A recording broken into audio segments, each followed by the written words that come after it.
Pessoal, sejam muito bem-vindos ao nosso primeiro podcast realizado pela Liga Acadêmica de Dermatologia, a LADERM. Eu sou Isabela Caran, atual presidente da Liga. Meu nome é Ana Carolina, eu sou diretora de projeto de extensão da LADERM, onde a gente faz ações de promoção e prevenção sobre saúde dermatológica. E hoje a gente escolheu esse tema por ser um tema muito relevante no contexto social atual. Temos o auxílio do professor Francisco para nos auxiliar nesse processo de aprendizado sobre essa doença, uma doença neural, negligenciada pelo contexto mundial. E nós vamos falar um pouquinho sobre ela hoje, a desmistificação da hanseníase. Primeiramente, a gente queria agradecer ao Dr. Francisco, Dr. Isabel, por terem aceitado o nosso convite. Dr. Francisco Almeida, ele é médico dermatologista, membro da SBD e hansenologista. Fez doutorado em medicina tropical pelo UFPE, mestrado em patologia pelo UFPE. Hoje, atualmente, é o vice-presidente da SBH. Ele é diretor executivo da AAL e docente universitário do curso de medicina da Uninasal, também o nosso preceptor da Liga, da LADERM. Doutora Isabel Cristina fez medicina na UFF, no Rio de Janeiro, dermatologista pela SBD, hansenologista pela SBH, membro da SBH e atual representante da Regional Sudeste, responsável pelo ambulatório de hanseníase na Secretaria de Saúde de Taubaté, em São Paulo. Doutor Francisco, doutora Isabel, por favor, vocês podem se apresentar um pouquinho, falarem por que vocês se interessaram por essa área, pela dermatologia, mais especificamente a hansenologia. Muito bem, boa noite. Muito obrigado pelo convite. Para mim é uma satisfação a gente estar aqui falando sobre esse tema que faz parte das nossas vidas e queria aproveitar essa oportunidade para agradecer imensamente o carinho de doutora Isabel, que de tão longe está aqui tão perto conosco.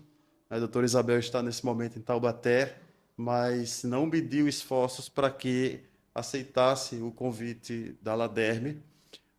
Isso para mim tem um valor e um valor extremo que é impossível que a gente mensure somente com palavras. Então, para além disso, eu considero Isabel uma grande amiga e eu sei que ela vai ter muito a nos acrescentar essa noite. A Isabel, então, muito obrigado, seja muito bem-vinda aqui ao nosso programa, que espero que seja o primeiro de muitos que virão pela frente. Muito obrigada. Eu tô assim, fiquei sabendo agora que é o primeiro, né? Olha, eu estou estreando o podcast de vocês. Fiquei muito feliz com isso. Tá? Espero que você esteja contente. Eu também queria agradecer o convite da Liga, o convite do Francisco. Eu também considero o Francisco um grande amigo, além de um mestre. Para mim, Francisco é um mestre sempre. É um mestre de dermatologia, um mestre na racenologia. Sem dúvida nenhuma, um grande nome na raciologia, não só brasileira, mas mundial. Vocês estão assim presenteadíssimos com o professor Francisco, viu? Aqui em Taubaté, não sei se a gente vai começando a falar já um pouquinho de cada um. Aqui em Taubaté, eu sou preceptora dos residentes do curso de dermatologia da Unital e eu sou professora auxiliar de dermatologia também na Unital. Sou professora do curso básico, né, do ciclo básico, sexto período e oitavo período, e basicamente o que eu faço aqui é ensinar sobre a hanseníase, tá? Então a hanseníase é uma coisa que me acompanha desde o meu internato. Eu fui interna numa faculdade muito tradicional do Rio, onde a gente tinha um professor que é um grande nome, foi um grande nome na hansenologia, professor René Garrido, né? E a gente tinha a obrigação, o professor dizia assim pra gente, olha, quem sair daqui da residência da UF sem saber hansenologia não recebe certificado. Então eu já vim dessa fase e trabalho com isso desde então. Realmente faz parte da minha vida. Doutor Francisco, e o senhor, por que o senhor se interessou por essa área? Bem, entre nós que somos hansenologistas, existe um jargão muito interessante que diz o seguinte, que a gente não escolhe a hanseníase, né? Mas é a hanseníase que nos escolhe. Então, por razões que eu às vezes paro para me perguntar também, eu te falo que eu não tenho uma resposta para isso, mas eu me encantei com a hansenologia desde o período da minha formação, enquanto ainda estudante. Logo em seguida, eu enveredei pela Força Aérea Brasileira. Eu fui médico militar durante quase 10 anos E aí a vida me trouxe de volta por outros caminhos e destinos. Eu comecei novamente a atender em ambulatório e me deparei com muitos casos de hanseníase. Na verdade, nunca deixei de me deparar, porque até dentro da instituição a gente teve a oportunidade de diagnosticar algumas pessoas, teve oportunidade de fazer algumas missões que existe até hoje dentro do contexto das Forças Armadas, que são chamadas de missão de assistência cívico-social, onde deslocam-se caravanas de saúde para atender populações carentes. Então, nesse contexto, eu tive a oportunidade de diagnosticar muitas pessoas com hanseníase, né? Em incursões que fizemos em vários lugares aí, rincões do nosso país. Então, é uma doença que nunca me deixou de lado. E depois, quando eu voltei à vida civil, eu fui parar em uma localidade aqui em Pernambuco, que ainda hoje é endêmica para hanseníase. Eu não vou falar que é hiperendêmica, porque não sei os números, mas tem muitos casos de hanseníase, que é um município que fica próximo à ilha de Itamaracá, não é? E lá, novamente, a hanseníase começou a surgir para mim, até que eu fui convidado pelo município a fazer uma pequena aula para os profissionais da atenção primária. E nesse momento tinha algumas pessoas da Secretaria Estadual de Saúde de Pernambuco, né? E aí eles ouviram a minha palestra, gostaram muito e me convidaram para reproduzi-la em outros locais, e assim eu me tornei colaborador da Secretaria Estadual de Saúde até hoje, né? E depois essa coisa foi se ampliando, o meu interesse acadêmico desabrochou, foi quando eu optei por fazer mestrado e doutorado, que a minha dissertação de mestrado e a minha tese de doutorado foram com a temática da hanseníase, né? E aí pronto, aí virou um casamento Uma que paixão. não vai nunca mais se acabar, né? Eu não Bom, tenho mais como deixar isso na minha vida, né? Virou realmente uma coisa que faz parte do meu ser, do meu instinto, não tem como mudar. muito bom, doutor. Então, agora a gente pode começar falando um pouquinho do panorama da hanseníase no Brasil. A gente sabe que é o segundo país com mais dados relativos, depois da Índia, mas o que vocês podem dizer um pouquinho sobre isso? Então, eu vou falar um pouquinho desses dados e queria que depois Isabel traçasse um panorama também, né, da região dela, da realidade dela. Mas, em números absolutos, obviamente que a Índia ocupa o primeiro lugar de casos, porque a população indiana ela é muito maior do que a nossa.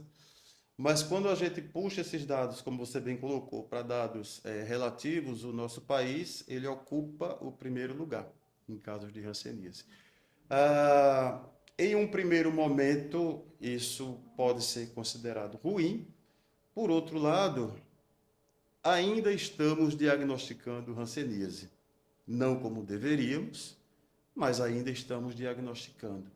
A gente sabe que existe uma perda ao longo do tempo muito significativa no diagnóstico de casos novos, pela própria perda de expertise médica, que advém da formação acadêmica, né? O desinteresse das universidades na inclusão dessa temática é uma coisa que preocupa a Sociedade Brasileira de Hansenologia, né? E a gente está buscando reverter isso, voltando a formar hansenólogos no nosso país. Atualmente, a SBH está com duas turmas formadas no estado do Mato Grosso, que resolveu oferecer esse curso, né, à sua população. E eles ainda vão se submeter, alguns deles ainda vão se submeter à prova de título, mas saem com certificado de especialista, ainda não titulados. Após a conclusão da prova de título, recebem a certificação oficial. E com isso a gente busca tentar retomar essa expertise que foi perdida ao longo dos anos, tá? Mas, de fato, os números são bastante preocupantes e a gente precisa, na verdade, aumentar esses números drasticamente, pelo menos em um longo período, até que a gente possa diminuí-los, né, e sonhar com esse controle da doença, tá?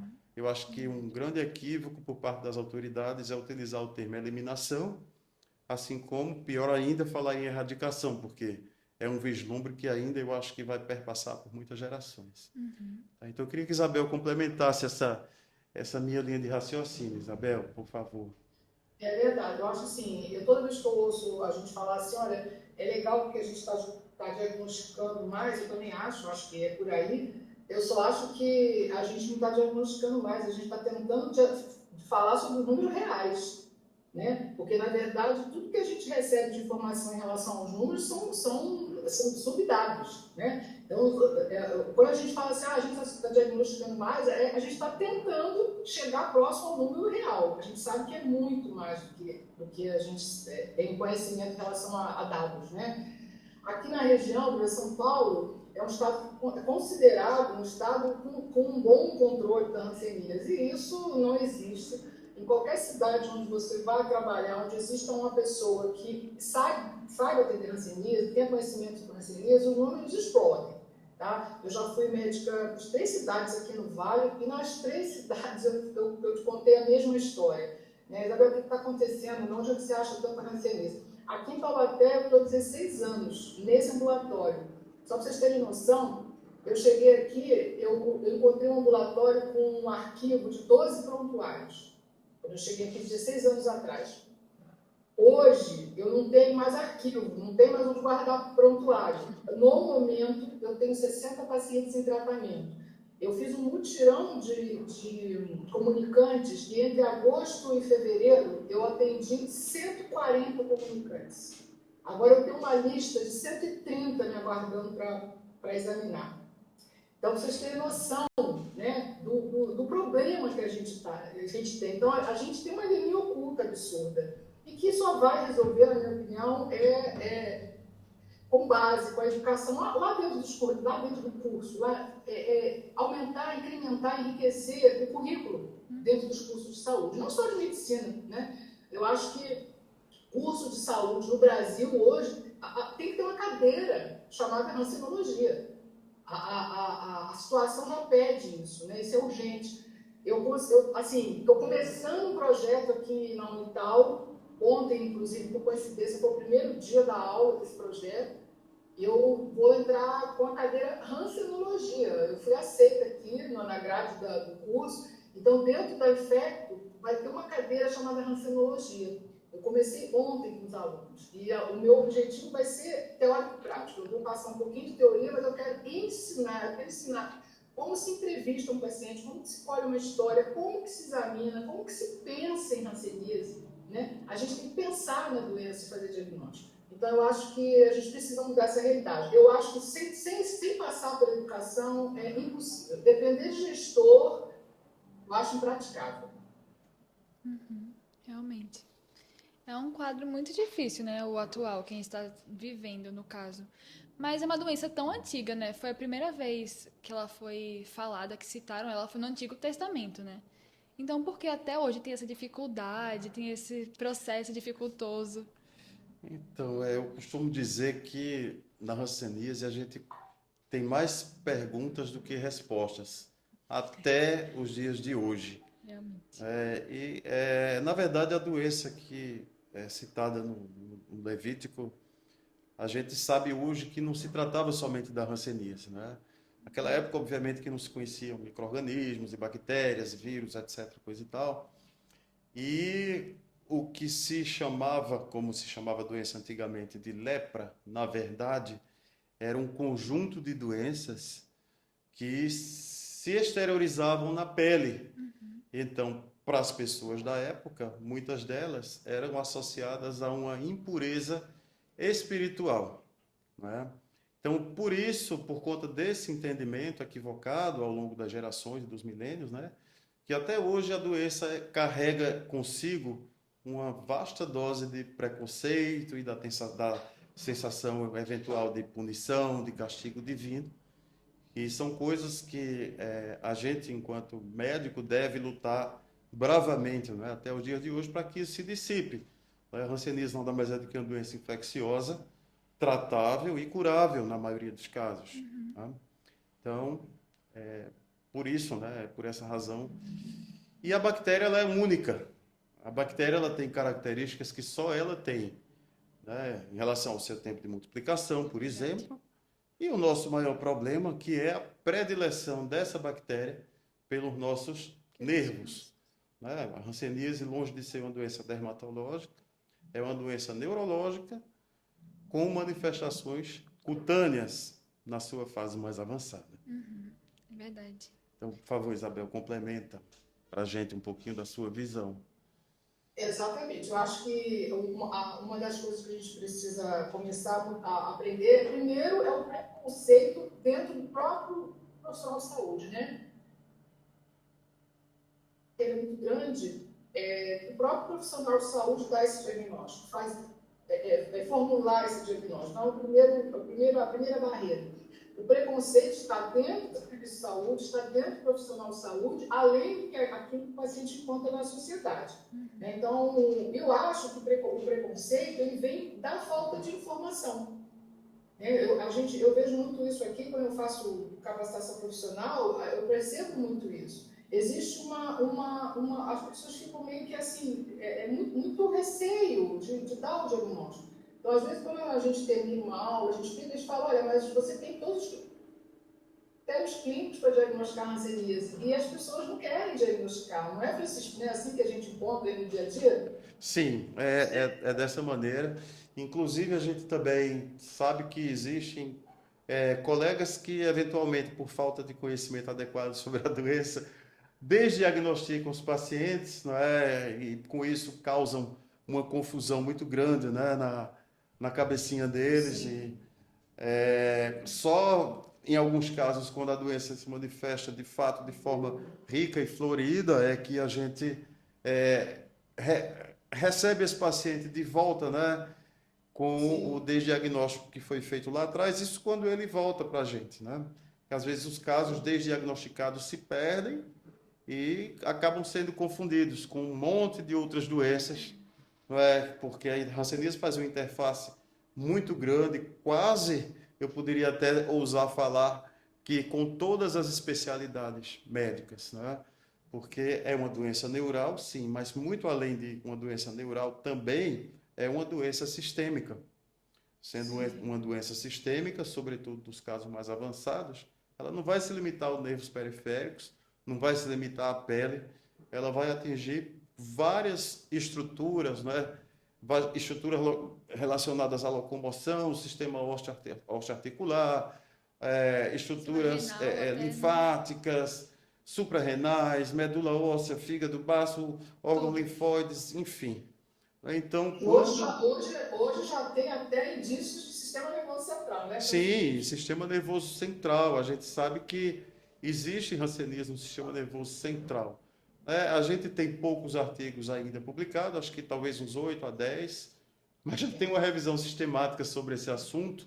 Mas muito antes disso, Isabel, seu mestre, Dr. Garrido, junto com o Dr. Rothberg, tem um artigo muito interessante, né, publicado sobre hanseníase no sistema nervoso central.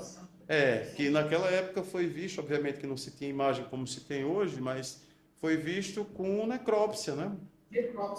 Necrópsia, onde tinha coleções cerebrais de um determinado paciente, e quando aquilo foi biopsiado, estava cheio de bacilo, né, no cérebro do doente. Então, não é uma novidade, porque a coisa é tão negligenciada que até importantes estudos do passado, né, com dados que aparentemente são inéditos, na verdade já foram descritos, né, pelos nossos antecessores, né, e muito bem descritos. A gente aqui no Brasil realmente sempre foi, eu acho que vamos carregar essa bandeira para todos sempre, não é? A gente sempre foi referência mundial na hansenologia.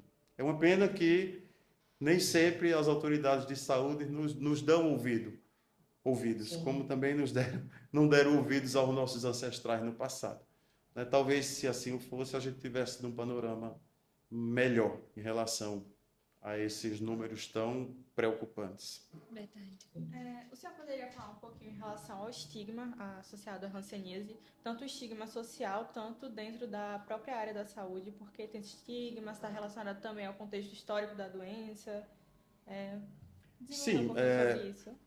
Para além desse contexto religioso, que eu fiz uma breve introdução para vocês, existe também uma questão de que a maioria dos casos, eles acabam comprometendo as populações que são mais vulneráveis, que são, socioeconomicamente falando, mais prejudicadas, né? Mas não é que a bactéria tem uma seletividade por esses grupos populacionais, mas sendo uma doença de transmissão predominantemente aérea, até onde a gente sabe, até onde a gente conhece, pessoas que vivem em casas com um número grande de pessoas, uma pessoa doente dentro de um domicílio com um grande número de pessoas, obviamente que a circulação daquela bactéria por uma pessoa capaz de transmitir a doença, porque ainda tem isso, nem todo mundo, até onde a gente acredita, né, e conhece, é capaz de transmitir, mas essa pessoa vai acabar infectando aquelas outras pessoas porque vive num ambiente pequeno, às vezes são casas que só tem um único compartimento e as pessoas dividem o mesmo espaço o tempo inteiro.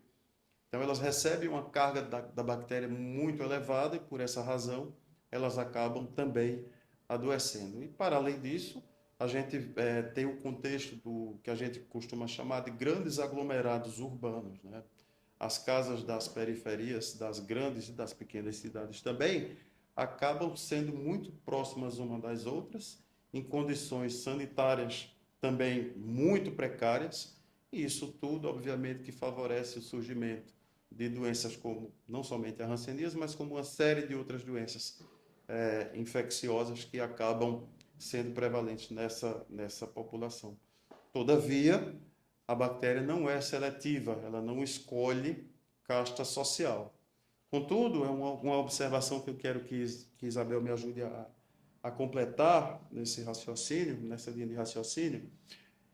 A gente percebe que as populações melhores, economicamente falando, por uma série de fatores, provavelmente epigenéticos, fala-se muito da susceptibilidade genética da hanseníase em relação às chances de adoecimento, o que também é questionável, depois eu posso falar um pouquinho sobre isso, se vocês quiserem, mas existem fatores epigenéticos que a gente sabe que tornam as pessoas mais susceptíveis a adoecerem, principalmente do ponto de vista de doença infecciosa, porque as defesas se esmaecem com a má nutrição, por exemplo, né? Uma pessoa bem nutrida tem um padrão de resposta imunológica totalmente diferente, né, de uma pessoa mal nutrida. Para além disso, aí eu volto para os mistérios da hanseníase, a gente conhece muito pouco sobre essa bactéria. A gente não sabe nada sobre essa bactéria, a gente não consegue cultivar essa bactéria pelo metabolismo peculiar que ela tem, né? Então, para além disso, talvez existam também fatores de virulência que se aproveitam de uma outra situação imunológica, tornando determinados casos diferentes. Tem esse mecanismo de redução genômica, que é uma coisa que foi bem estudada já, né? Poucos organismos fazem esse evolucionismo, digamos assim, reducional, né, do ponto de vista genético, e a gente sabe que a bactéria desliga muitos genes, transforma esses genes em pseudogenes, e sabe-se lá se ela liga essas proteínas ao seu bel prazer e se utiliza dessas sequências regulatórias remanescentes, podendo aí contribuir também com a infecção. Mas o perfil do paciente mais abastado, ele é um pouco diferente. A gente sabe que é uma doença que predominantemente se manifesta de maneira neural e osteoarticular, o que leva a uma confusão com um número muito grande de outras doenças. A gente não tem um artigo científico consistente que fale isso que eu estou te falando agora. Se tem, não é do meu conhecimento. Mas a gente sabe dessa modificação no perfil da doença, né? A gente tem enxergado coisas que a gente não enxergava antes. Bom, ou a bactéria está ficando mais esperta, não é, Isabel? Também nós, com o passar dos anos, estamos compreendendo melhor a dinâmica dessa doença. Então, em relação a isso, Isabel, o que é que você acha? O que você pensa? Exatamente. O perfil hoje está mudando completamente. A experiência de quem está muito tempo aí na estrada é exatamente essa. Hoje, A quantidade de forma neural pura primária que eu faço de diagnóstico é muito, muito maior do que antes. E a gente percebe realmente essa relação que o Francisco falou, né? São indivíduos de classe social mais abastada, são indivíduos com um grau de formação maior. Eu acho também que tem alguma coisa aí, algum fator genético, mas de fato é o que a gente está observando. Eu confesso que eu nunca fiz tanto diagnóstico de ranceníase neural primária como nos últimos 3, 4 anos. Não sei se você tem essa experiência. Sim. A gente até tende a entender que quando a gente. Isso também está em trabalhos, né? Que existe uma relação grande entre o diagnóstico de ranceníase neural primária e doença mais precoce, né, Francisco? Então, eu acho que em todo esse contexto que você falou, as populações menos favorecidas economicamente, elas, além da má nutrição, das questões de saneamento, de grandes aglomerados, elas também têm um acesso muito difícil à saúde. Sim. Né? Então, eu acho que isso também interfere. Hoje a gente também percebe isso. Então, acho que é uma conjunção, fora toda essa questão que você falou. A gente conhece muito pouco sobre a relação dessa bactéria com o nosso sistema imunológico, né? Cada vez que você para estudar imunologia e ranceníase, você descobre que você sabe muito pouco.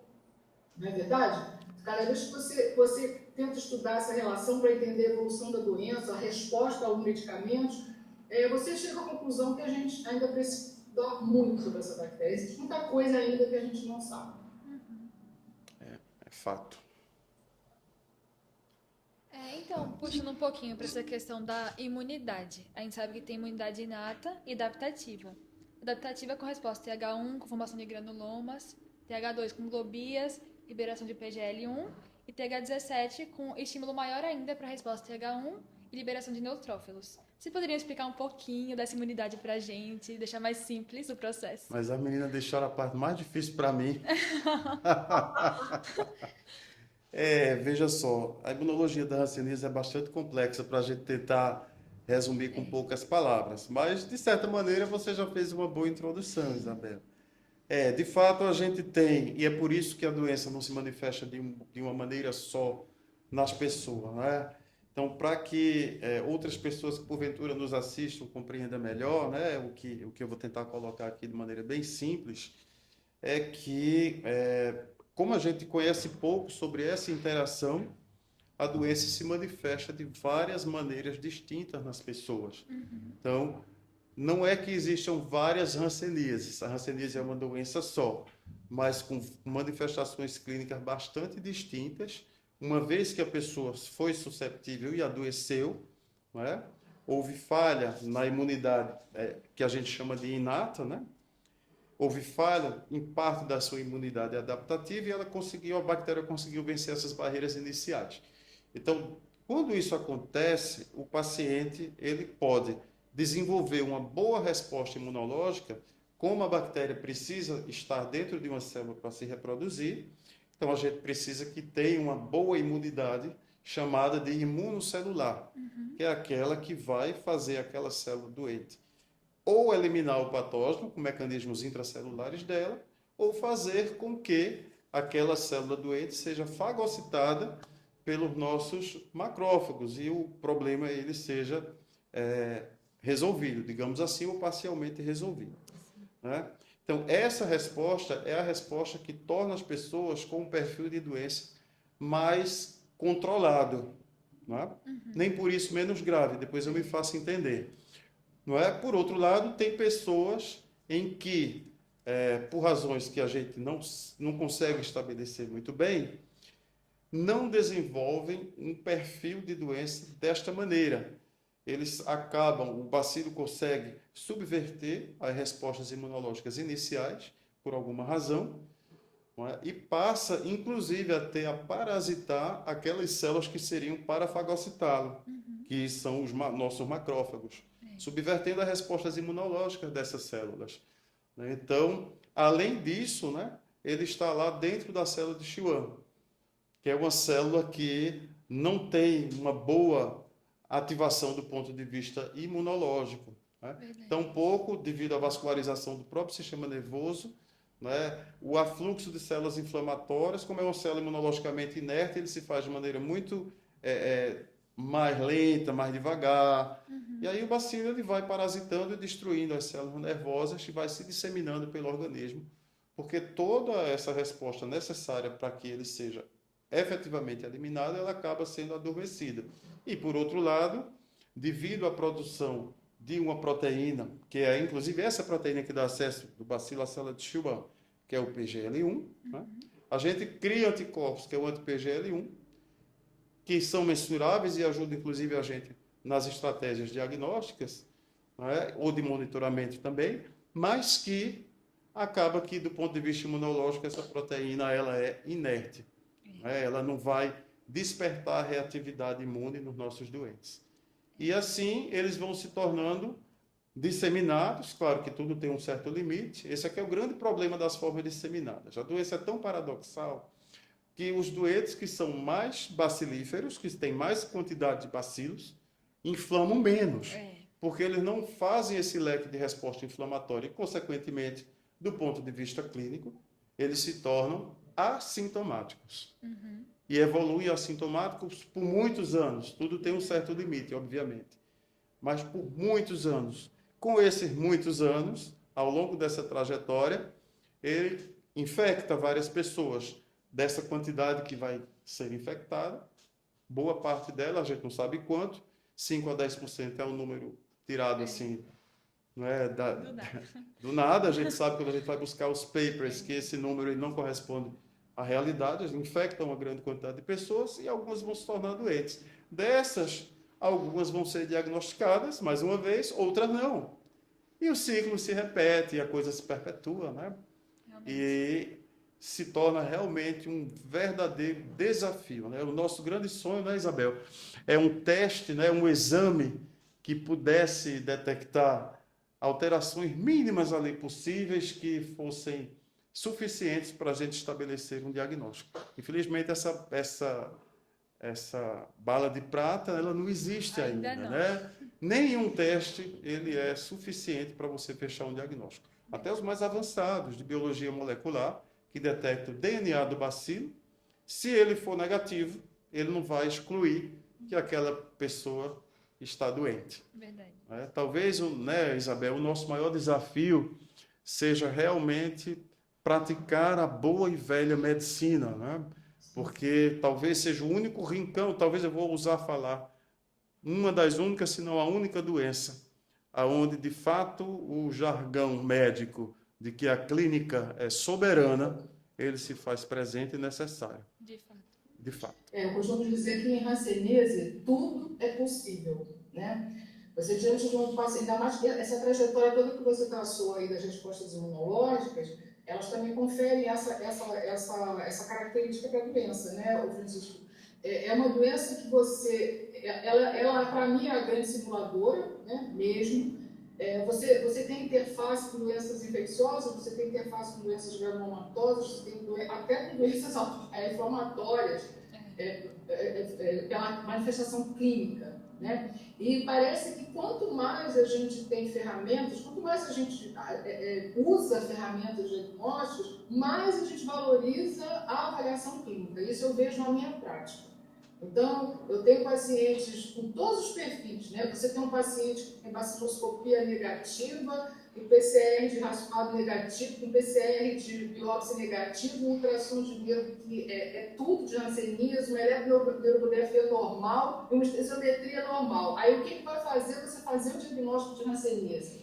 Você encontrar um paciente que tenha ou não lesão na pele, mas que tenha nervos periféricos espessados de forma assimétrica, né?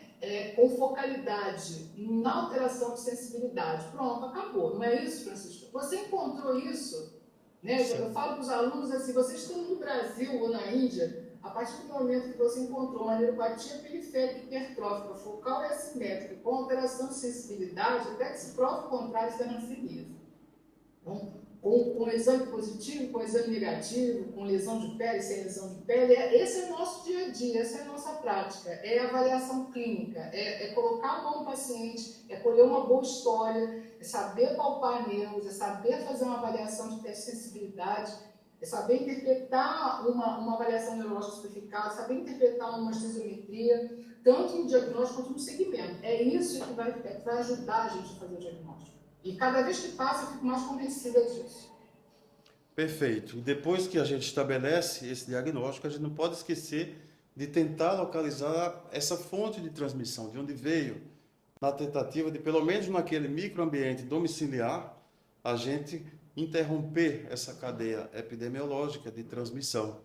Né? Porque se a gente trata um doente e não examina quem está ao derredor dele, a gente vai fazer muito pouco por ele, porque se tiver outra pessoa doente, ele vai se contaminar outra vez. Verdade. A hanseníase, uma vez que você adquire, ela não vai te deixar imune para você não ter outros episódios. Né? Então, essa política de investigação dos contatos, ela é, de fato, fundamental. A gente não pode deixar isso passar em branco. E avisar aos pacientes de que é uma doença que depende muito mais do diagnóstico estabelecido clinicamente do que de qualquer exame. Porque isso causa uma confusão muito grande, não só para os pacientes, como também para os nossos colegas de saúde, médicos e outros profissionais, né, que ainda acreditam, né, na positividade ou negatividade de um exame como sendo fundamental para que se estabeleça ou se descarte um diagnóstico. Né? E a gente sabe na prática que não é bem assim. Sim. A gente sabe que os bacilos eles têm preferência pelas células de Schwann e que é considerada uma doença neural por ser desmielinizante. O senhor poderia falar um pouquinho como isso afeta a clínica do paciente? Sim, eu posso. Você quer responder, Isabel? Eu acho que passa por aquilo que eu acabei de falar, nos critérios para a gente fazer o diagnóstico. Né? Eu costumo dizer que a hanseníase, ela começa, ela caminha e ela termina em nervo periférico. Existe hanseníase sem lesão de pele, mas não existe hanseníase sem lesão de nervo periférico.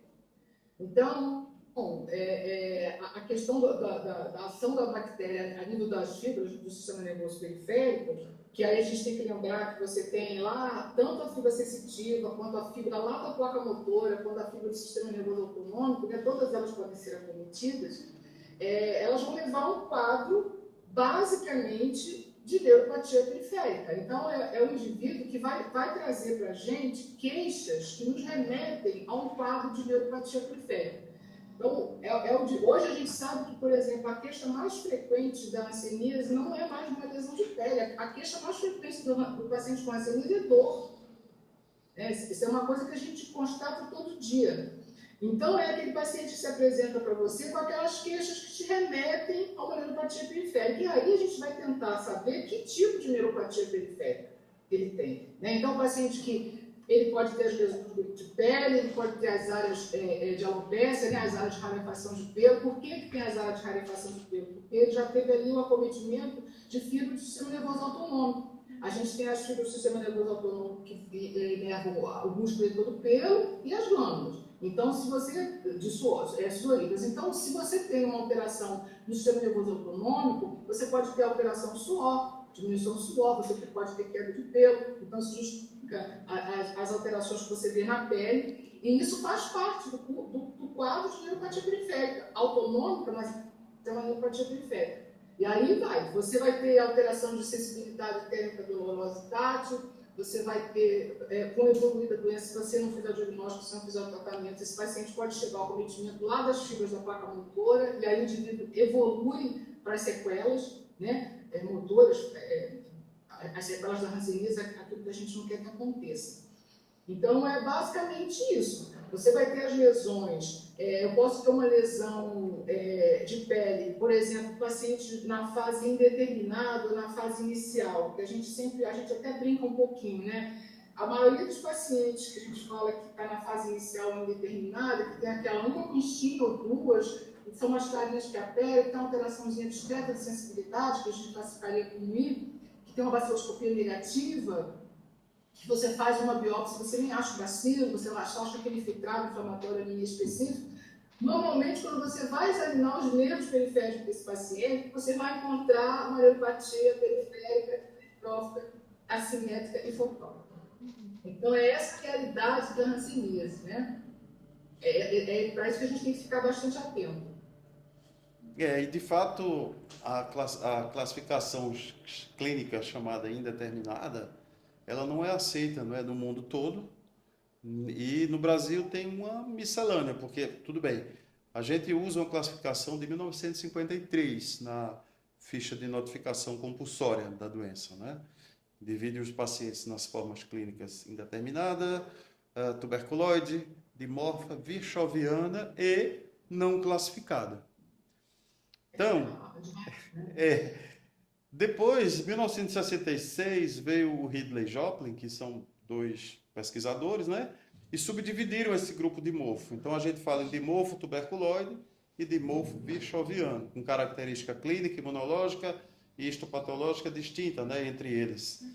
E tira a forma clínica indeterminada, porque o Ridley Joplin percebeu que essa forma clínica sempre era acompanhada de outras situações. Então, a gente tem classificações lá fora que também não utilizam essa forma clínica. E pela exuberância e quantidade de casos neurais primários que a gente tem diagnosticado nos últimos 10 anos, talvez, já se teria que pensar numa classificação mais atualizada, né, que atendesse a essa realidade, porque senão daqui a pouco a gente está com um número gigantesco, do ponto de vista de registro oficial, de pacientes classificados, não classificados clinicamente, não é? E que isso é muito ruim para fins de entendimento epidemiológico do comportamento da doença. Né? Inclusive na hora de você notificar, né, Francisco? Exato, exatamente essa a questão. Na hora que você notifica, vai lá o registro como sendo um paciente não classificado. Né? Então, do ponto de vista epidemiológico, aqui não vai representar absolutamente nada. Porque, assim, existe... A hanseníase é uma doença muito caprichosa. Então, tem pacientes que vão evoluindo somente com doença neural. Eu digo com doença extremamente avançada, já com sequelas motoras, já com sequelas permanentes da ação do bacilo sobre os nervos. Então, é aquele paciente que vai ficando com paralisias, que vai ficando com amiotrofias, né, que são aquelas atrofias que a gente vê em mão e pé, ou com dificuldade de executar determinados movimentos nas mãos e nos pés, e só ficam desta maneira, não desenvolvem lesões cutâneas. Então, este grupo de pacientes, classicamente, ele sempre foi diagnosticado com hanseníase neural pura, tá? O termo primário ele veio um pouco depois, e aí hoje a gente entende que a doença é primariamente neural, mas que acaba que esses casos muito precoces, eles de fato, dentro do contexto atual do que existe classificação, considerando inclusive essa forma neural pura, eles não têm classificação oficial. Tá? A gente fala que a doença é primariamente neural e tudo mais, mas de fato, do ponto de vista oficial, esses casos ainda permanecem sem classificação. O que é ruim, como eu já falei, vou reiterar, do ponto de vista epidemiológico. A gente quer diagnóstico precoce. E o diagnóstico precoce representa exatamente essa parcela de casos. Né? Quando a gente fala de diagnóstico precoce, é interessante mencionar que o paciente tem uma fase, digamos, pré-clínica, se é que a gente pode chamar assim, né? Que são aqueles sintomas muito subjetivos de comprometimento do sistema nervoso periférico. Então, o paciente que começa a se queixar de câimbras, ele começa a se queixar de parestesias, pequenas dormências, formigamentos, né, na ponta dos dedos, nos pés, e aí vem as atribuições a esses sintomas subjetivos. A coisa já começa ruim daí, porque, isso foi porque eu passei muito tempo digitando, isso é porque eu estou no celular há muito tempo, isso é porque eu dormi por cima do braço, porque eu dormi por cima da perna, mas a dormência apareceu de tarde, foi porque você dormiu de noite. Não... Quer dizer, vão surgindo 1001, e como esses sintomas, justificativos, e como esses sintomas também, eles são intermitentes, eles não estão ali todo o momento, quando o paciente sente, ele lembra, quando ele não sente, ele para de lembrar. Claro, a doença vai avançando e vão surgindo outras manifestações. Olha, o negócio é tão sério que, assim, hoje no Brasil, a gente tem diagnosticado cada vez mais pessoas de mais idade com hanseníase. Porque até as manifestações clássicas da doença, quando envolve pele e nervos, elas não estão sendo mais reconhecidas pelas pessoas, pelos profissionais de saúde. Então, até os casos mais difíceis, ou melhor, mais escancarados, eles estão sem diagnóstico. Então, assim, a gente fala em diagnóstico precoce, é um sonho, mas é um sonho ainda voltado somente aos especialistas. E, infelizmente, os especialistas sozinhos, não é isso, Isabel? A gente não consegue fazer muita coisa, porque nós somos poucos aqui em Pernambuco. Salvo engano, posso estar equivocado neste número, nós temos 8 rancenologistas. Pode ser que tenhamos mais já, mas até onde eu lembro agora são 8 ou 10, talvez, rancenologistas. Imagina para Mas eles são atuantes aí, Francisco? Oi? São pessoas eles são atuantes, eles atendem os pacientes aí na rede pública? Não sei se todos eles estão na rede pública neste momento, mas alguns deles com certeza estão, né? Mas não estão somente aqui no Recife. Por exemplo, nós temos nossa amiga, nossa colega, nossa Andréia Maia, que está em Petrolina, por exemplo, né? Nós temos, eu tenho um ex-aluno até chamado Estênio, que ele é rancenologista e ele está ele é dermatologista e rancenologista. Ele está em uma cidade chamada Timbaúba. Ele mora lá, a família dele mora lá. Claro que dentro da realidade dele ali do município, ele faz uma diferença enorme, mas que, obviamente, não vai atender à necessidade do nosso estado como um todo. E eu tenho certeza que essa situação se repete aí em São Paulo. Eu não saberia dizer quantos rancenologistas nós temos em São Paulo. A gente tem esse dado, é só dar uma olhada lá na distribuição da SBH, né? Mas certamente, talvez, seja o estado que concentre o maior número de rancenologistas. Mas, gente, é uma doença que a gente quer que seja diagnosticada, acompanhada e tratada, preferencialmente, na atenção primária. Porque é o médico da atenção primária que está nos territórios. Então, como é que a gente vai conseguir fazer isto sem uma formação adequada? Principalmente considerando que a atenção primária à saúde é a porta de entrada, será a porta de entrada para a maioria de vocês que estão saindo das ruas sem especialização. Verdade. Não é? Então, as duas portas principais são a atenção primária e a emergência. Para a emergência vão sim pacientes com hanseníase também. Aqueles que desenvolvem as reações inflamatórias, imunológicas, que são as reações rancênicas. Muitas vezes, ainda sem diagnóstico, eles vão parar na emergência, porque são situações que podem ser muito graves, inclusive. São situações que são incapacitantes. A doença em si já é incapacitante, até é redundante falar isso. Mas aquele momento inflamatório, ele é extremamente sintomático e incapacitante, né? Então, ele vai buscar emergência, ele vai buscar ajuda. Eventualmente, eu sei que, olha, aí eu vou puxar a brasa para minha sardinha, viu, Isabel? Mas eu sei que quando tem um ex-aluno meu lá, ele consegue fechar um diagnóstico de um eritema nodoso rancênico, ele consegue fechar um diagnóstico de uma reação rancênica tipo 1, reversa, ele consegue fazer isso muito bem, tá? Mas que a gente sabe, Francisco, é que a maioria sai de lá com o diagnóstico. A minha experiência é farmacodermia. Farmacodermia, outras alergias, a outra coisa, é o abacaxi que comeu, é o camarão que comeu. E aqui ainda tem essas coisas, não sei como é aí no Sudeste, mas aqui no Nordeste você sabe que as pessoas têm muitas crenças ainda, né, em relação às comidas, e agora veio a história do tatu também para complicar um pouquinho, né? A história do tatu não é para desmerecer totalmente, mas a gente sabe que do ponto... É só para complicar. A gente sabe que do ponto de vista epidemiológico, a importância que isso tem parece ser muito pequena, obviamente, né? Os casos estão concentrados nas pessoas. Os animais já são nossas vítimas, porque pegaram hanseníase no entorno, no ambiente onde eles vivem, né? Conosco. A verdade é essa.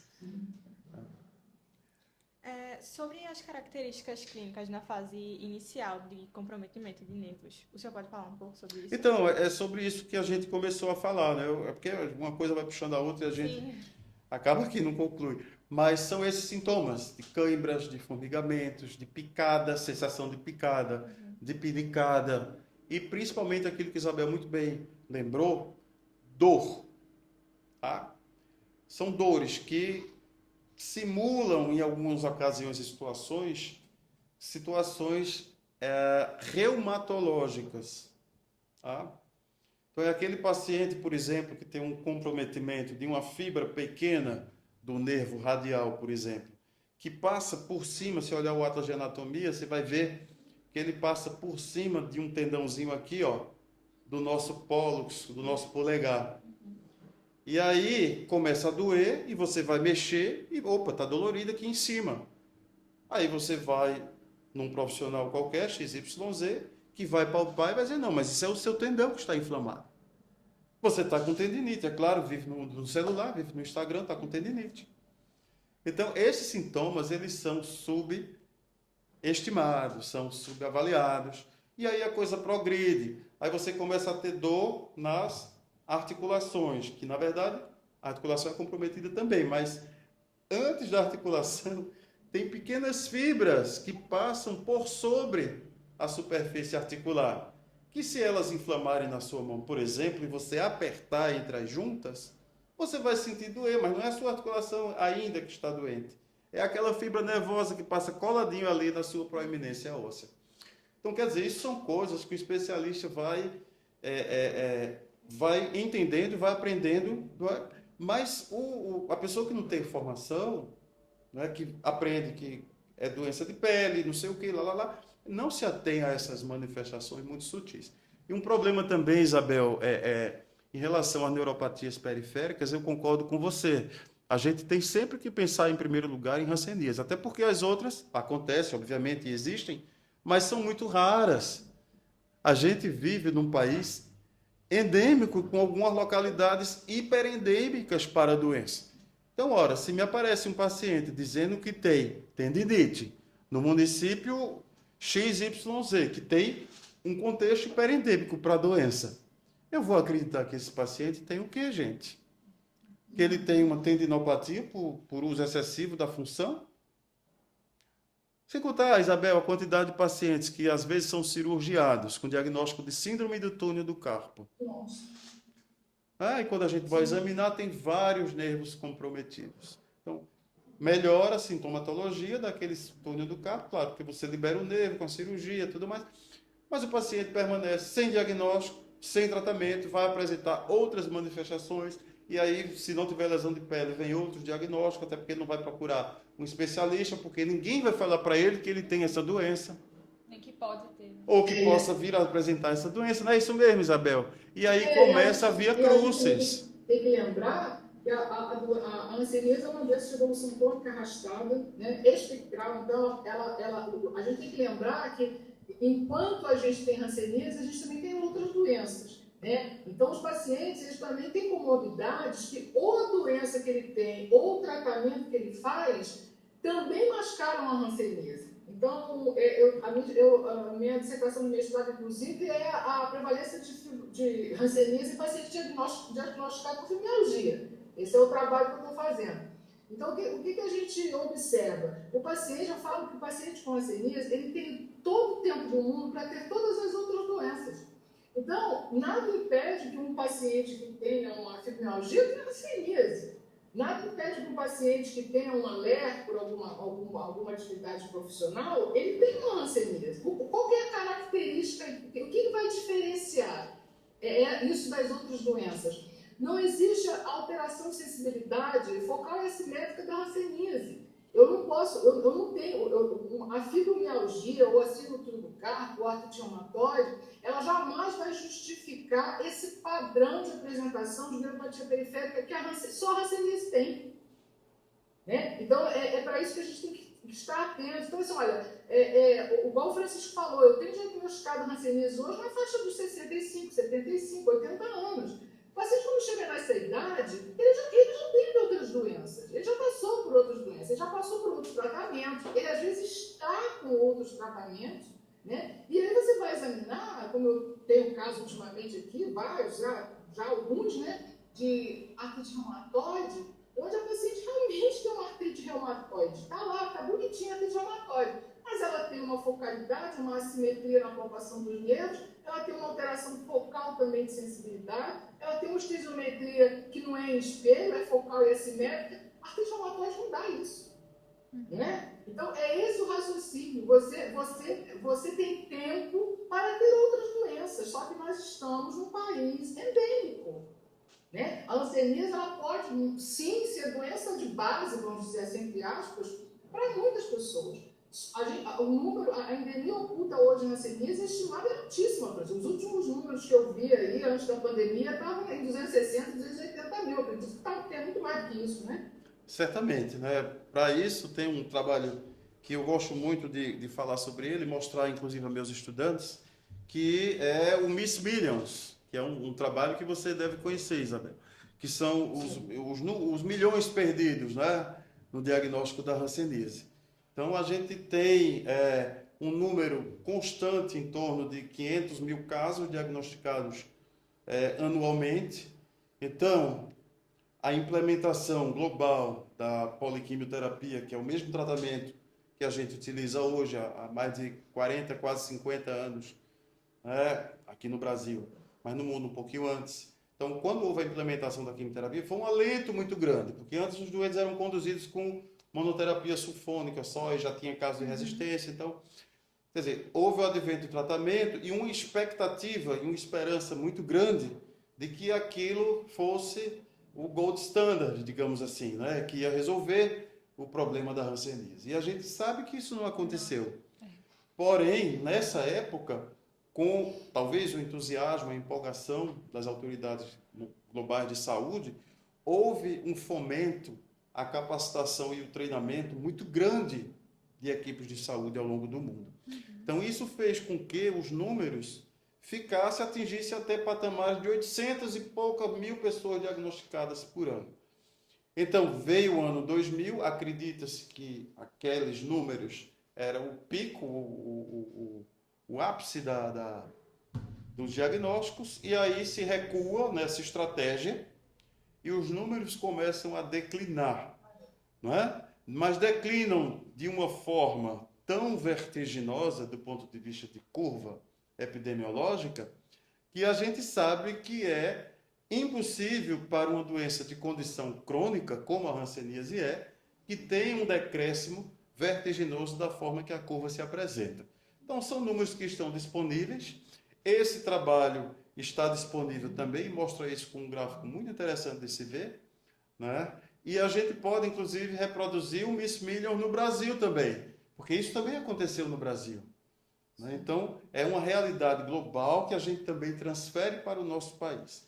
Então, se os números, até talvez início aí de 2000, eles ficavam em torno de 25 a 30 mil diagnósticos por ano, acho que em 2000 tinha um pouco mais até, talvez 35 mil, né? Eles se estabilizam globalmente. Vamos falar de global porque eu nunca fiz esse cálculo no Brasil, mas globalmente eles se estabilizam em torno de 200 mil casos novos, são pessoas que nunca tiveram diagnóstico de hanseníase, sem contar com as recidivas, que são aqueles que já trataram a doença voltou, mas só de casos novos, eles se estabilizam naqueles 200 mil casos novos, né? E essa curva ela fica constante, com um declínio muito lento, que a gente sabe que, na verdade, esse declínio lento é uma manutenção sustentada da endemia, com pouco ainda, Isabel, do que a gente consegue diagnosticar. Com pouco ainda do que a gente consegue diagnosticar. Então, essa perda, ela vai acontecendo tão devagarzinho, talvez porque muitos dos nossos, das gerações que nos sucederam, melhor, que nos antecederam, já foram embora. Já estão em outro plano espiritual, né? Já não estão mais aqui entre nós, né? E os que estão chegando, são poucos que se interessam, gente, por essa doença. Olha, tudo bem, eu acho que meus alunos estão fazendo um bom trabalho por aí, eu quero acreditar nisso, né? Eu tenho que acreditar nisso porque eu acredito no meu trabalho, por óbvio, né? Mas de todos, somente um até hoje se interessou por fazer um curso de formação complementar em hansenologia, né? Este já está, inclusive, preceptorando, que é o Dr. José Wilker Torres. Ele está preceptorando nossos alunos. Eu fico extremamente feliz e gostaria que esse número aumentasse pelo bem da nossa população brasileira. Aqui no Brasil, os números ficam em torno de 30 mil. 30. Ainda tem um agravante seríssimo, que é o período SARS-CoV, período pandêmico, né? Sim. Então, esses 30 mil, eles caem para 13 mil. E aí fica por ali, depois sobe um pouquinho para 18. E E a atualmente? gente ainda não chegou nos 30 mil. Não conseguimos atingir o que já era ruim. Então, quando a gente para pensar nisso, sem contar com essa queda vertiginosa do Miss Millions, global e mundial, quando a gente para pensar nisso, a gente vê que o problema tem uma dimensão impossível de se medir. Tá? Eu já vi colegas nossos em um congresso sem entender muito bem isso, perguntar, mas onde estão essas pessoas? Eu ouvi isso de um especialista, fiquei quase caí para trás. Onde estão essas pessoas? Olha, foi tão ruim porque tinha uma pessoa que era colega e ex-paciente, né? E essa pessoa foi e levanta a mão. Eu estou aqui. Olha. Então quer dizer, você veja que até entre especialistas existe esse descrédito. Tem especialista que acredita cegamente que a doença está sob controle e em fase de eliminação. Exatamente. Tá? É tanto que o departamento que cuida disso se chama Departamento das Doenças em Eliminação. Dentre elas está a hanseníase. Quando a gente sabe que esse nome, ele deveria desaparecer. Né? Falar que está fora de controle, eu acho que seria enfático demais. Mas eu não sei se descontrolado é sinônimo, né? Mas que não estamos, pelo menos, com um controle adequado, estamos muito distante de estarmos onde deveríamos estar, isso aí é uma realidade. Precisamos melhorar muito. E só se melhora com educação. É isso que vocês estão fazendo aqui agora. Né? Disseminar informações para que as pessoas se interessem por essa doença. Se interessem por essa população, por essas pessoas. Porque essas pessoas podem estar dentro da sua própria casa. Realmente. Tomando remédio para dor, tomando remédio para artrite, para reumatismo, para artrose, para outras coisas, e pode ser uma pessoa com hanseníase, e será você no futuro, com o mesmo diagnóstico de artrite e de artrose. Uma coisa que preocupa muito nesse contexto, se vocês me permitirem, eu falo demais, pode me frear, tá? Não, pode falar. Mas é porque quando eu começo, eu me empolgo, né, com esse assunto, né, que faz parte da minha vida. Mas me preocupa o advento dessas drogas que são imunobiológicos. São drogas que mexem em nuances muito delicadas da cascata, né, de resposta imune. E que se os corticosteroides, que são drogas que fazem um bloqueio mais genérico, digamos assim, das respostas imunológicas, já fazem um estrago muito grande, assim como os anti-inflamatórios hormonais, não é, Isabel? Que os idosos para dor usam como se fosse aspirina. A aspirina, aliás, faz parte. Usa como se fosse bombom, né? Um chazinho. Vou tomar aqui um remedinho para dor e tal. Isso tudo vai mascarando a doença. Com o advento dos imunobiológicos, e acredito eu, daqui a alguns anos, talvez uma década ou menos, a popularização dessas drogas, porque sempre é assim, não é? Então, isso pode ser que configure-se num cenário realmente, eu vou usar uma palavra, mas é essa mesmo que eu vejo agora, assustador, em relação ao que se propõe de controle de hanseníase. A não ser que surja, nessa década também, os nossos alentos, né, Isabel? Um bom exame, não é? Um exame que feche de uma vez esse diagnóstico, um tratamento que seja maravilhoso, né? Já tem essas questões que a gente pode discutir no segundo momento. O senhor citou muito os tipos de classificações. E a gente sabe que a classificação operacional é muito polêmica, que é em relação a multibacilar, paucibacilar, mas ela tem sua importância. Por quê? O senhor pode desenvolver isso, a questão da polêmica e também da importância? Eu vou passar... Agora? Então, eu vou passar essa bola para a Isabel falar um pouco da classificação operacional e depois eu faço minhas considerações. Pode ser, Isabel? Pode. Então vamos lá. O que é que você acha dessa classificação operacional? Ela só serve para ser operacional mesmo, só, não é mais nada, né? São aqueles conceitos em hanseníase que acabam sendo difundidos por serem considerados oficiais, né? E acaba atrapalhando a vida da gente. A gente que é hansenologista, a gente está sempre conversando entre a gente, né? Que coisa engraçada, né? Vocês estão o que que é a classificação operacional que fala em pauci e multi da OMS, né? Porque quem que é pauci bacilar? É aquele indivíduo que tem o quê? Até 5 lesões, né? Sai contando lesão, Isso. não é isso? Isso. E o que que é multibacilar? São os indivíduos onde você acha baciloscopia Isso. positiva, não é assim? Aham. Aí eu te pergunto, o vichoviano, ele pode ter mancha? Ele pode ter... Você tem um vichoviano que tem mais de 5 manchas? Você tem vichoviano que não tem mancha nenhuma, Verdade. né? E qual a baciloscopia dele? Não é verdade? Ele é multi. Você tem pacientes que são classificados como indeterminado, falso bacilar, e foi aquilo que eu falei, você vai examinar ele com mais critério, ele ou é um dimorfo compromiante ou é um neural. Todos os dois estão dentro do grupo de multi. Então, assim, são classificações que mais atrapalham a gente que tem a parte clínica, que lida com a parte clínica, que sempre atende o paciente, né, do que outra coisa. Mas aí, infelizmente, é essa. Eu acho que ela só deveria servir, eu acho que ela só serve, de fato, para a questão operacional, quem está lá mexendo com o número, a parte administrativa, mas a gente que atende, ela não condiz, né? Ela não corresponde às nossas necessidades na hora que a gente está classificando o paciente. E eu também acho que aquilo que o Francisco falou no início, uma coisa que a gente precisa rever muito na serologia são as classificações, né? O conhecimento que a gente adquiriu em relação a essa doença mudou muito. A gente hoje tem outros perfis, a gente hoje tem outras ferramentas. A gente, por exemplo, para você ter noção, a gente não tem um conceito dentro de hanseníase como a gente tem na tuberculose, que também é uma bacteriose, de doença latente, né? A gente não tem doença latente de hanseníase, por quê? Ela não existe? Né? Eu acho que sim, eu acho que existe. Então, a classificação da hanseníase, de uma maneira geral, ela tem que ser revista, né? Ela tem que ser reestudada, ela tem que servir mais para ajudar a gente na hora de seguir, na hora de lidar com o paciente.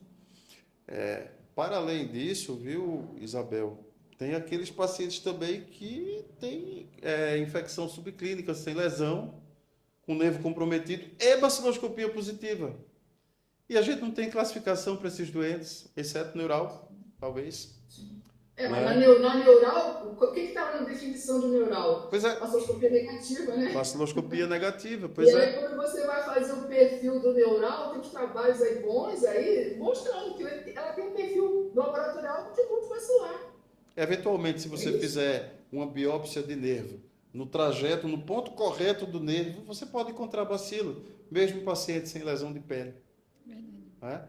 E outra, falar de baciloscopia hoje é você remontar a Mauer Hansen, que descobriu a doença em 1870 e pouco. Porque foi assim que ele descobriu a doença. Né? A primeira doença associada a um patógeno é a hanseníase. Porque ele enxergou a bactéria. E nós ainda fazemos a mesma coisa. Tanto não é verdade? tempo depois. Muito tempo depois. A gente faz a mesma coisa. Então, hoje a gente detecta, com técnicas de biologia molecular, o DNA da bactéria. Mas há especialistas que dizem que isso não é doença. Veja que coisa paradoxal, controversa, e talvez até eu possa dizer que anticientífica. Mas nem todo mundo que tem o DNA da bactéria vai ficar doente. Talvez não fique multissintomático, florido e com cheio de lesão de pele.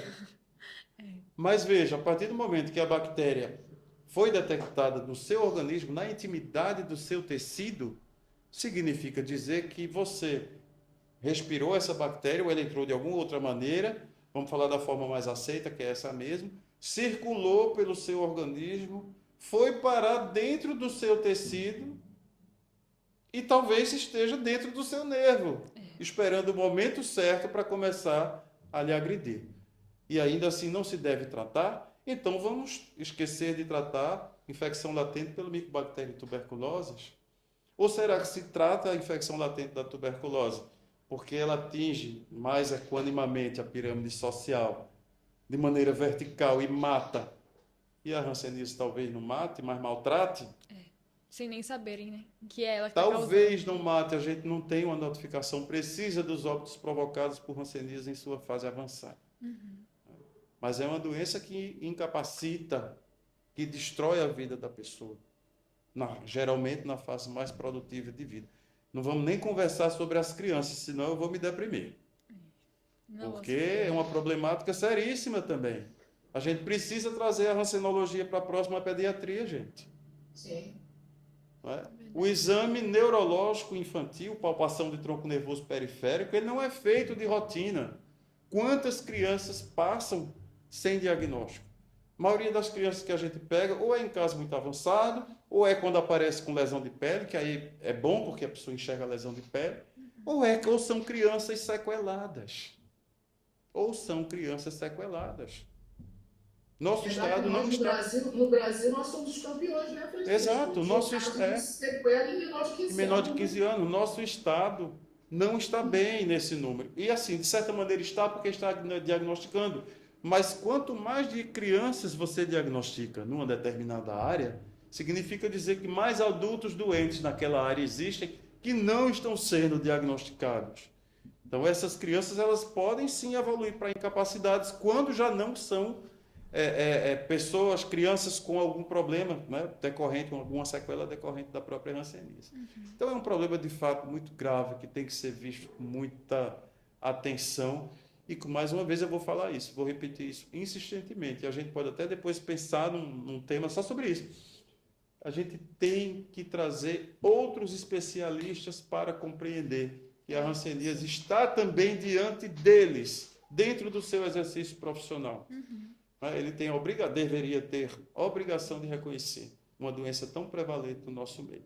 Então, isso são os ortopedistas, são os pediatras, são os neurologistas, são os reumatologistas, para lembrar dos 4, mas é o infectologista.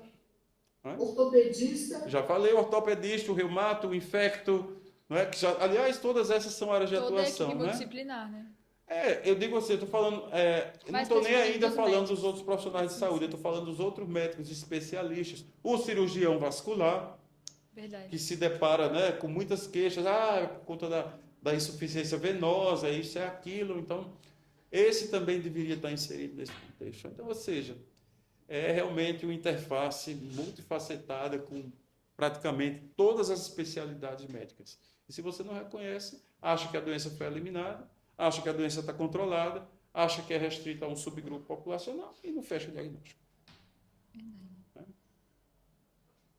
Em relação ao diagnóstico, você pode falar um pouquinho como funciona? A gente sabe que tem a baciloscopia.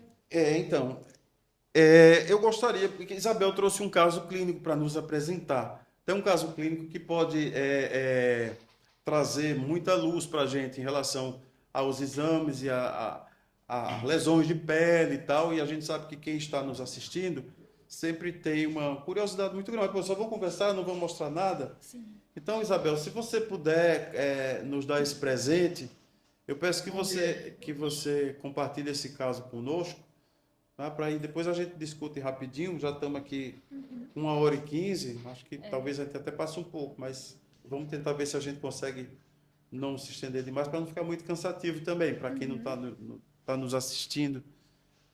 Não foi? Ainda não estamos vendo a sua tela.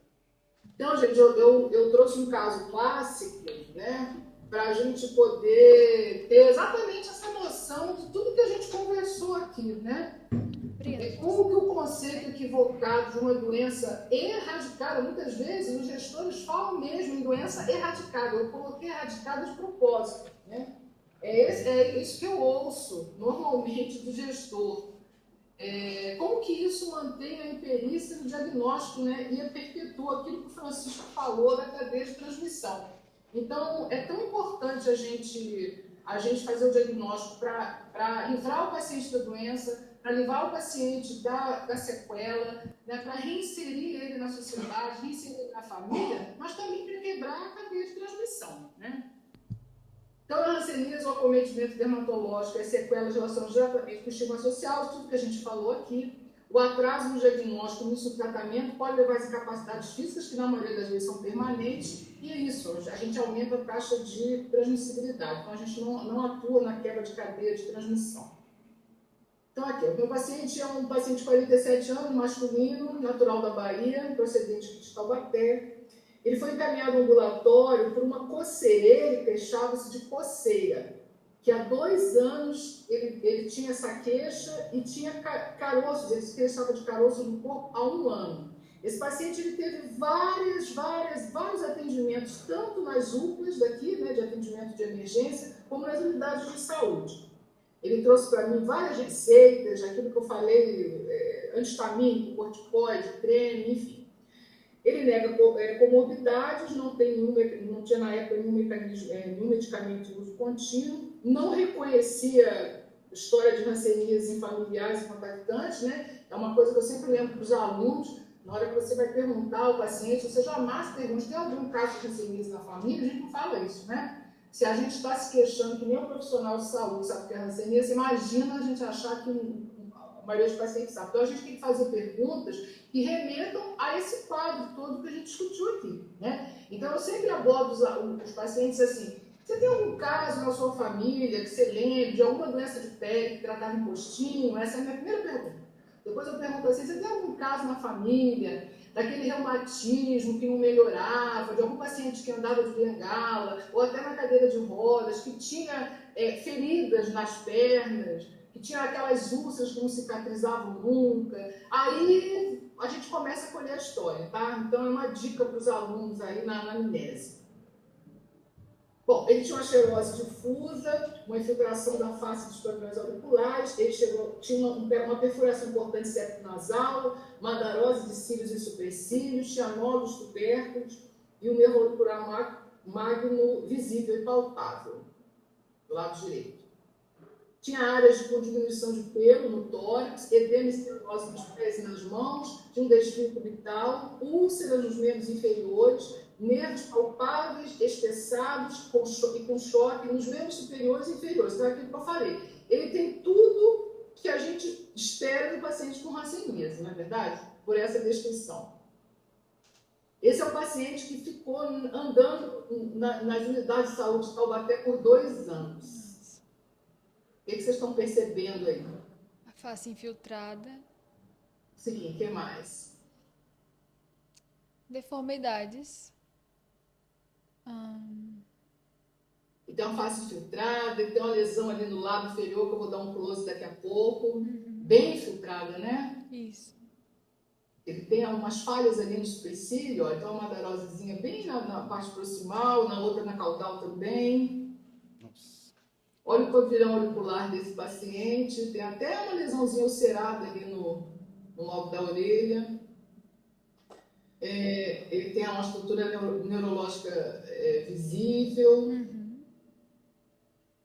Olha o pavilhão auricular desse paciente. Olha o grau de infiltração da orelha desse paciente. E eu volto a dizer, esse paciente vinha sendo tratado com alergia, tá? Nossa. Tem condição. Olha a lesão no lábio. Como é que vocês descreveriam essa lesão dermatológica? Acho que é um rancenoma, né? Não, a descrição. Como é que você descreve? O que esse paciente tem? Tem uma face infiltrada? Do ponto de vista de lesão elementar, seria um Nódulo. nódulo. Uma lesão. Qual lesão elementar que você está vendo aqui? Um nódulo. Pode ser um nódulo, palpando, ele é mais um tubérculo, né? Tubérculo Ele tem se chama de rancenoma, né? Ele tem, olha o grau de infiltração dessa pele, olha como é que a gente vê os ósseos, olha. Tá vendo como está infiltrado? Sim. Os furinhos, né? São os ossos. Olha os braços. Olha aí nos braços. Nossa Senhora. Mais tubérculos, né? Pápulas. Olha a coloração.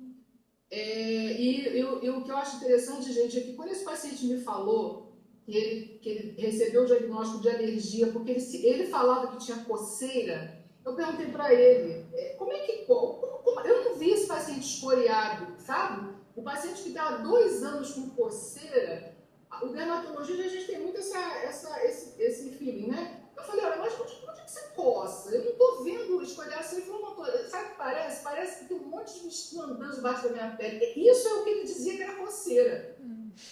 Né? Então ele tinha parestesias, né? Ele devia ter desestesia, parestesia, e a queixa era como ele conseguia se referir, ele referia a coceira, mas ele não tinha. Então, quando o dermatologista olha, Francisco, dá uma olhada, esse paciente está escoriado de quem está se coçando há 2 anos? Não tá. De forma Tá, nenhuma. né? Pele íntegra, né? Tudo certinho. Foi a primeira coisa que me chamou a atenção. Óbvio que eu já tinha visto que ele tem ranceníase, mas eu fiquei olhando e falei, mas você se coça, é uma coceira que não para. Eu falei, mas onde que você se coça? Ele falou, ele passava a mão assim na pele. Eu falei, então, eu estou sentindo tudo formigar. Então, ele tinha alterações de neuropatia periférica, né? Olha a mão, olha aqui o dedinho dele desviado, olha o edema, né? Os dedinhos edemaciados. Olha as pernas. Quantidade de lesão. Já tem lesão aqui, ó, parece que teve uma ulceração. Parte posterior.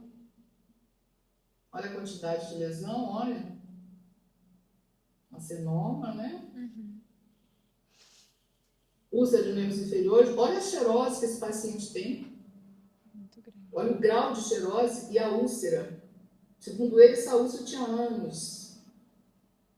Ele não era, lembra que eu falei que ele não tinha comorbidade?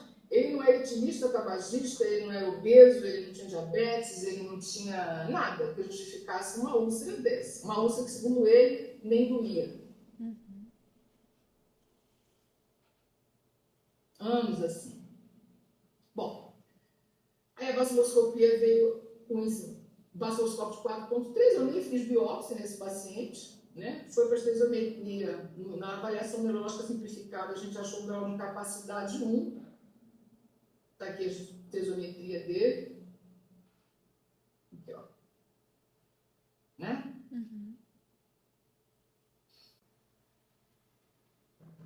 Solicitei exame de rotina, iniciei a PQT para ele, segmento dos comunicantes por 5 anos, paciente orientado, colhi material para resistência medicamentosa, né? Porque é um paciente com índice baciloscópio alto, aqui em São Paulo a gente tem esse protocolo de colher material para resistência. Não veio, tá? O resultado dele veio, não tinha resistência, não detectou resistência lá na biologia molecular. E é aquilo que a gente conversou, é uma doença de evolução arrastada, a apresentação clínica espectral seria imprescindível à capacitação multidisciplinar de profissionais de saúde. Então, esse paciente, gente, acreditem, ele estava há 2 anos, ele trouxe para mim mais de 10 receitas, ele estava sendo tratado como alergia, tá? Ele recebeu o diagnóstico em UPA, em estratégia de saúde da família, em pronto-socorro, por alergia. Então, o diagnóstico oportuno, né, tem impacto positivo, obviamente, quebrando a cadeia de transmissão, além de promover melhoria na qualidade de vida dos indivíduos. Só um adendo, eu atendi esse paciente, a família dele inteira, e eu acompanho, ele está já com quase, já está tendo alta, praticamente alta, já está perto de ter alta. E a filhinha dele, de 11 anos, tem um teste rápido positivo, não tem alteração importante de despalpação de nervos, eu aqui não disponho de sorologia para ir acompanhando, mas ela tem um teste rápido positivo, eu acompanho essa menina de 6 em 6 meses fazendo estesiometria e exame físico, viu? Ela tem 11 anos. Muito bom. É excelente. Então, vocês vejam que é um caso extremamente avançado. Muito. Eu acho que você agora, no 7º período, se visse um paciente como esse, você não ia pensar em outra coisa. Não. Eu tenho certeza disso. Até porque esse paciente tem, Isabel, a manifestação assim clássica do que se chama de face leonina.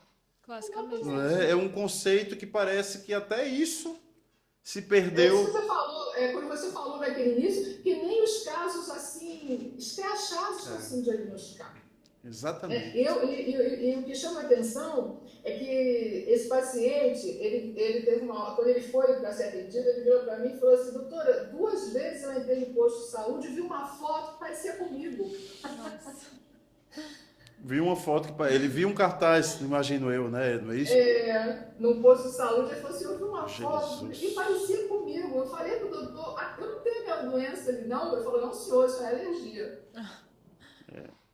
Ai, E infelizmente essa história se repete, né? Brasil afora, mundo afora também, não é só aqui essa realidade, é mundo afora. Recentemente, eu não sei se foi você que me contou de um paciente que estava na Irlanda. Isabel, foi você? Meu Deus, Foi você que me contou. não. Ah, pois é. Um paciente na Irlanda, um imigrante brasileiro, fez. Conta, Isabel, melhor você, que o caso é seu. Ele é Só por um jovem, curiosidade. foi tentar a vida na Irlanda 3, 4 anos atrás, e em janeiro ele amanheceu e abriu um quadro de reação tipo 2. Nossa. Ele semi-nodoso, edema das articulações, febre, adenomegalia, e foi parar no pronto-socorro, numa unidade de urgência lá. E ele recebeu várias medicações que iam internar ele achando que ele tinha um lúpus, né? O diagnóstico de lúpus, e ele ligou para a família, para a mãe, porque ele lembrava que ele tinha tido um tio em Minas que tinha tratado de hanseníase. Ele lembrou. E aí ele ligou para a família aqui, a mãe falou, não, isso é hanseníase. E aí ele conversou com 2 médicos na Irlanda, e o médico falou para ele, você está louco, essa doença nem existe. De onde é que você tirou isso? E queria internar ele como lúpus. Ele, obviamente, fez as malas, coitado, e veio para cá, está comigo aqui, está tratando. Sabe quanto deu de baciloscopia dele, Francisco? Sim. 6 cruzes. Pronto. Então você imagina, a gente está falando de um país, não é, de primeiro mundo e tudo mais, e a realidade é a mesma no mundo todo, não é? E com esse aumento do fluxo migratório, certamente a doença que dizem que está controlada na Europa, não. entendeu? Não deve estar, nunca esteve, e agora é que não deve estar muito. Agora vai não deve mostrar o estar que não mais. tava, né? Muito bem. Vai mostrar mais. Eu fico estarrecido e fico também pensando, Isabel, quantas pessoas passaram, não é, pela vida desse senhor, desse seu paciente, assim como dos meus aqui, de tantos outros, né? E quantas pessoas que se infectaram e que podem vir a adoecer no futuro. A gente tem uma estimativa, um trabalho antigo que fala que um paciente com doença avançada como esse vai adoecer em média 87 pessoas que vão ficar doentes. Quantos ele vai infectar? Eu não sei se esse número é assertivo, não faço ideia. Mas ainda que seja, quantos desses tem caminhando entre nós, né? Então, de fato, a gente precisa baixar a cabeça em relação à saúde pública, tentarmos enxergar que estamos muito aquém de onde nós deveríamos estar, né, para que prestemos uma boa assistência, não só a essas pessoas, mas a todas as outras que dependem de nós, né, e que cada dia são mais escanteadas. Então, tudo vem daí. Tudo que a gente começou a conversar sobre estigma, sobre preconceito, eu acho que passa por tudo que a gente viu, conversou e enxergou agora com o caso que Isabel nos trouxe. Verdade, né? doutor. Então, a hanseníase não escolhe pessoa, mas escolhe a pessoa que vai cuidar da pessoa que tem hanseníase. Também acho. Então, essa pessoa, né, somos nós que estamos aqui, tanto outros colegas que dedicam suas vidas, né, não dá para nominar porque são muitos, não é, a esta doença, não é, que para mim não é mérito nenhum. Estamos fazendo a nossa parte e gostaríamos que mais pessoas se interessassem por essas pessoas, né, porque o interesse por essas pessoas pode se traduzir no interesse por alguém que esteja doente ao seu lado, e você desinteressadamente não percebe que isso está acontecendo. Verdade. Então vamos lá para as considerações finais, é que vocês vão perguntar. Sobre a polioquimioterapia, que muita gente não sabe ainda, fica confuso com o tratamento, que é com rifampicina, dapsona e clofazimina. E também a questão das complicações dela, porque tem muita resistência, efeitos adversos, como é esse funcionamento? Bom, eu vou começar um pouquinho, vou falar rapidamente, Isabel, vou pedir para que conclua o meu raciocínio. Esse tratamento é um tratamento que já tem muito tempo que está sendo preconizado, não somente no Brasil, mas nos países que são signatários da Organização Mundial de Saúde, não é? E isso não é novidade para a medicina. Uma doença infecciosa tratada por muito tempo com o mesmo antibiótico, com os mesmos antibióticos neste caso, mesmo que seja uma tríade, acaba que a bactéria vai se tornando resistente. Isso aí a gente sabe e não tem como fugir a esta realidade. Conhecemos tudo sobre resistência do micobactério, lepra? Não conhecemos. Testamos apenas 3 alvos moleculares de mutações associadas à resistência, mas sabemos que existem outras, já tem testes mais avançados que verificam outras mutações para além dessas 3. E existem também bactérias que têm resistência às 3 drogas. A gente não sabe a dimensão disso. Isso já foi detectado aqui no Brasil. Tá? Então, é preciso que se invista em tratamentos mais eficazes. A minha percepção é que esse tratamento ele teve os seus dias de glória, mas ele precisa ser substituído por drogas que sejam melhores. Para isso, a ciência precisa se interessar pela hanseníase. Doutora Isabel? Sim, é o mesmo pensamento, Francisco, né? A gente está diante de uma doença infecciosa onde a gente usa as mesmas drogas há 40 anos. Isso é uma coisa meio que fora do contexto, né? Para qualquer doença infecciosa. Para a hanseníase, isso virou um tabu, verdadeiro tabu. A gente que é hansenologista, a gente sabe da dificuldade que a gente tem de abordar esse tema, né? Dentro da própria sociedade, das próprias outras sociedades, de outras especialidades. Então, mas é uma realidade. Cada dia que passa, a gente percebe que o maior número de pacientes respondem menos à poliquimioterapia, tanto em função da qualidade da droga, quanto do tempo de tratamento. Né? E aí a gente tem outro problema, né, que é um protocolo de diretrizes para tratamento que nos estipula um tempo, quase que nos obrigando a não descumpri-lo, né, Francisco? Sim. E quando a gente sabe que, na realidade, no dia a dia, a gente vê outra coisa, né? Então, isso aí é um dos principais pontos da hanseníase que precisa ser resolvido, tratamento, né? A gente vê bater na tecla aqui, olha, só troca o remédio se você detectar resistência medicamentosa. A quantidade de resistência medicamentosa dentro daquilo que a gente conhece para pesquisar em termos de biologia molecular é mínima.